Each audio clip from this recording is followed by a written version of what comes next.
dito sa gilid para hindi na masyado makita. Kunin natin yan ng dustpan.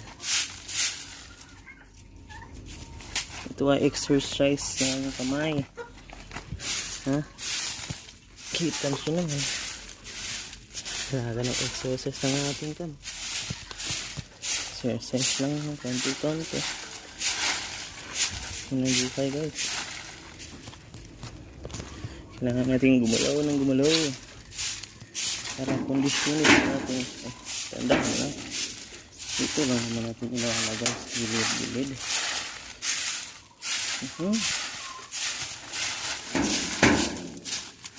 Yan muna yan.